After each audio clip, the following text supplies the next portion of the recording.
আমাদের প্রোগ্রাম ছিল পিরিজপুর কাউখালীতে। তো যে কোনো কারণে আজকের মাহফিলটা ক্যান্সেল, স্থগিত করা হয়েছে।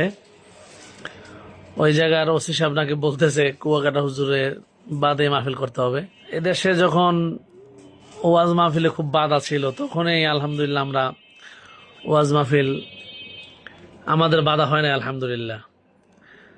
আর মানুষ মনে করছে যে না, এখন জুলাই আন্দোলনের পরে ওয়াজ মাহফিলে কোনো সমস্যা হবে না, সবাই ইসলাম প্রেমী, দেশ প্রেমী। কিন্তু দেখা যাচ্ছে বিভিন্ন জায়গায় ছলে বলে কৌশলে অনেক চেষ্টা করতেছে। তো কাউখালীর আগেও বাধা হয়েছে, বাধা হয় না ব্যাপারটা, বাধা হয়েছে, অনেক প্রোগ্রাম আমাদের ক্যান্সেল হয়েছে। নতুন করে এখন আবার কিছু শোনা যাচ্ছে যে কাউখালীর এসপি সাহেব নাকি ওসি সাহেব বলতেছে কুয়াকাটা হুজুরকে রেখে মাহফিল করেন। কেন? এই অনেক অনেক ঝামেলা। তাহলে বোঝা গেল যে দেশে কিছু স্বৈরাচারী এখন আছে।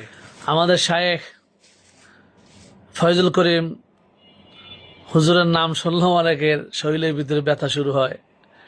সেক্ষেত্রে কুয়াকাটা হুজুরের নাম শুনলে তো অনেকের। তো আজকে প্রোগ্রামটা আমাদের ক্যান্সেল হয়েছে, কিন্তু ভাল লাগতেছে, কারণ দূরে সফর।